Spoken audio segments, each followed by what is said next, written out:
こんにちは。前々回の動画で、幽霊 PC の性能を確認してみたのですが、シリコンオイルの温度が50度まで上がってしまいました。ということで、今回は幽霊 PC を本格化していきます。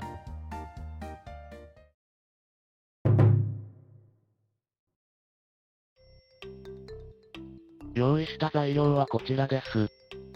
アルミパンチ板、L 字アングル、ラジエーター、卵、ポンプ、スポンジシート、アクリルチューブ、フィッティング、もち、両面テープです。まずは L 字アングルを切ります。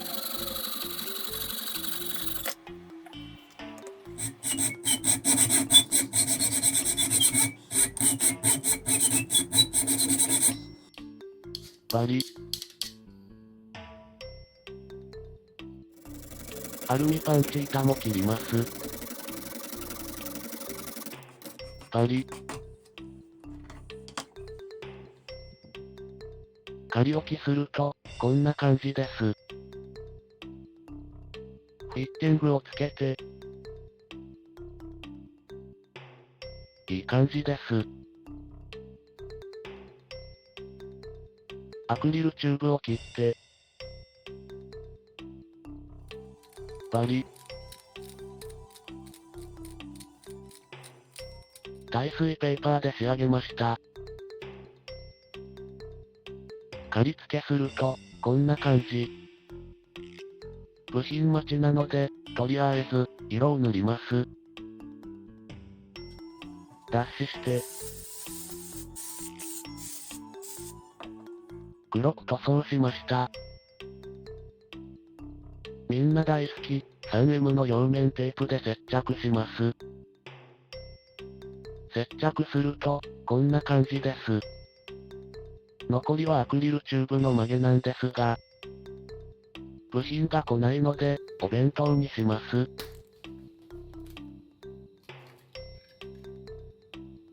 リバイバル、キティさん。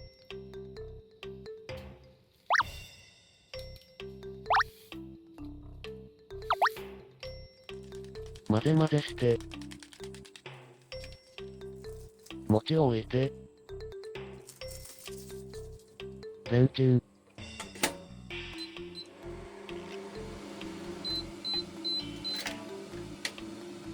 お醤油で完成。いただきます。星美味星。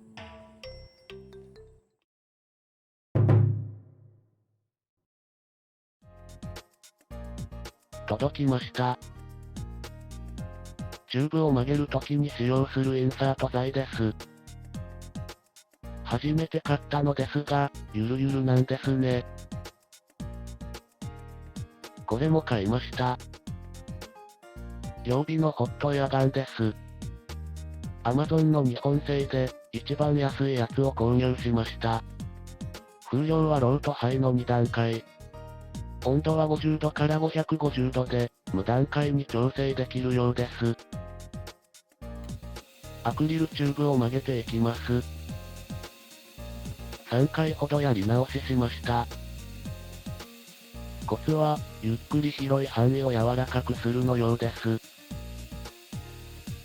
少し力を入れて曲がるぐらいが、目安ですね。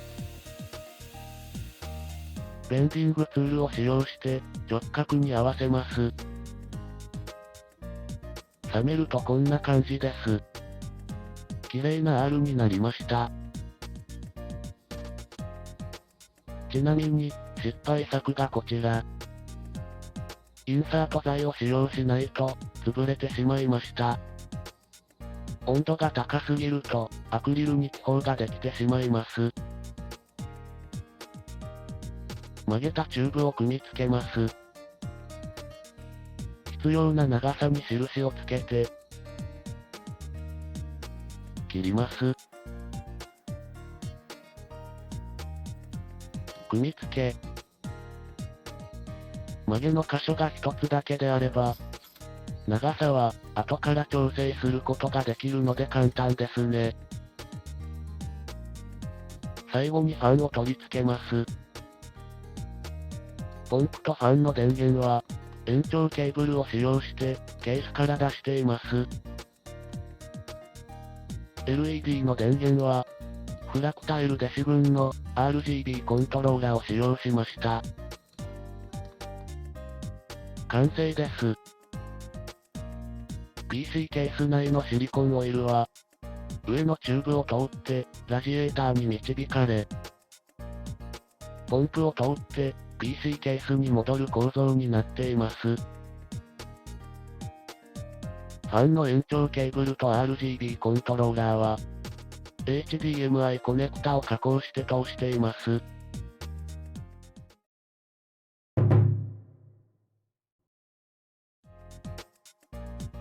シリコンオイルを注入します。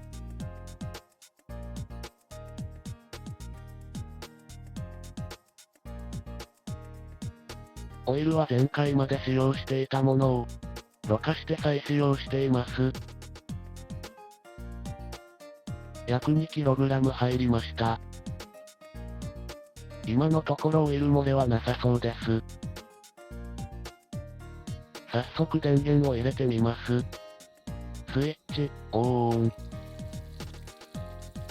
ァンが回りましたね。ポンプも回っているようです。CPU-Z で負荷をかけて、温度を比較してみます。負荷をかけて、25分後の温度はこうなりました。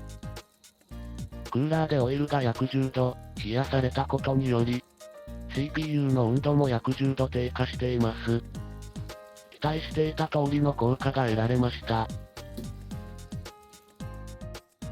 しかしながら、問題点もあります。オイルの吸い込み口を、ケースの上側にしたことで、ポンプ出口から出た気泡を、吸い込んでしまうため、なかなかエア抜きが完了しません。改良が必要ですね。いかがだったでしょうか？オイルクーラーと、ハードチューブで本格化をして、十分、実用に耐えられる幽霊 PC が、爆誕しま